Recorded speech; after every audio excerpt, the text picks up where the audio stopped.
Pada kesempatan kali ini kembali kita belajar, yaitu mentadabburi surah-surah, terlebih khusus dalam juz ke-30. Pada kesempatan kali ini kita masuk dalam surah Ad-Duha. Jadi dalam ilmu tafsir ada diistilahkan dengan asbabun nuzul, sebab turunnya ayat ini. Sebelum ayat ini turun, jadi sempat terpending. Maksud terpending di sini, Nabi Muhammad SAW menunggu, karena surah-surah sebelumnya itu turun hampir setiap hari. Ad-Duha ini agak lama dia. Ada yang mengatakan hampir seminggu, setengah bulan, ada yang mengatakan sampai sebulan, seperti itu. Beraneka ragam ulama tafsir menjelaskan turunnya surah Ad-Duha ini. Nabi Muhammad pun gelisah, kok enggak turun-turun wahyu, kenapa enggak turun wahyu seperti ini. Dan kegelisahan Nabi ini diketahui pula oleh orang-orang kafir yang tidak senang. Lihat tuh, sekarang tidak turun wahyu lagi. Muhammad tuh sudah ditinggalin, dicuekin sama Tuhan.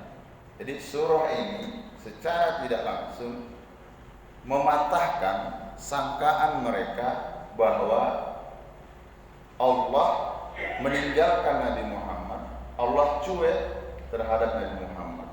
Allah memulai kalamnya dengan Bismillah, a'udzubillahi minasyaitonirrajim, Bismillahirrahmanirrahim. Wadduha wal-laili idza saja ma wadda'aka rabbuka wa ma qala. Allah memilih kata-kata wadduha, waktu duha. Kenapa? Waktu duha ini waktu yang paling nyaman. Kalau ada putaran waktu duha itu yang paling nyaman. Dia naik matahari, panasnya tidak terlalu panas, memang nyaman betul. Nah, setelah waktu yang nyaman wadduha, baru dimulai wal-lail. Lail itu malam yang betul-betul sudah sempurna malamnya. Tenggelam matahari maghrib itu sudah malam, tapi wal-lail ini memang pertengahan malam. Allah seolah-olah menyampaikan, baik itu waktunya itu waktu yang sangat disukai, waktu duha, begitupun malam yang gelap gulita. Ma wadda'aka rabbuka wa ma qala.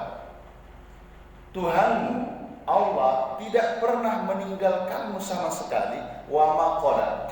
Qala di sini membenci, apalagi untukmu ya Muhammad. Jadi sifat Allah itu kalaupun dia murka, tapi tidak sampai kata membenci. Jadi terhiburlah Nabi Muhammad dengan turunnya ayat ini. Mana buktinya? Ini dibuktikan ini. Dibuktikan. Alam yajidka yatiman fa'awa. Enggak usah jauh-jauh Muhammad. Kamu lahir dalam keadaan yatim, tapi Allah masih merawatmu. Terus wajadaka dhallam fahada. Dhallam di sini bukan artinya sesat, tapi orang yang bingung. Ibarat orang yang di persimpangan jalan, ini mau ke kiri mau ke kanan, tapi Allah tetap bimbing dia.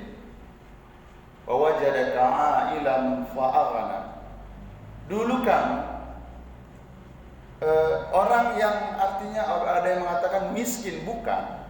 Di sini artinya Allah senantiasa memberikan kepada dirimu itu kecukupan.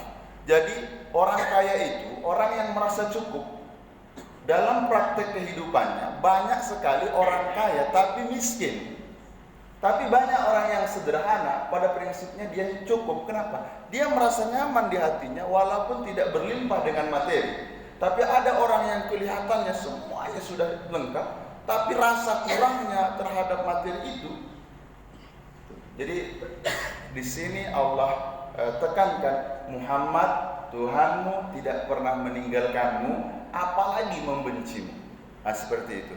Jadi ini sebenarnya ayat-ayat motivasi juga untuk Nabi Muhammad. Insyaallah besok kita sampaikan lanjutan dari ayat dari surah Ad-Duha ini. Kita tutup majelis ini dengan ucapan hamdalah. Alhamdulillahirabbil alamin.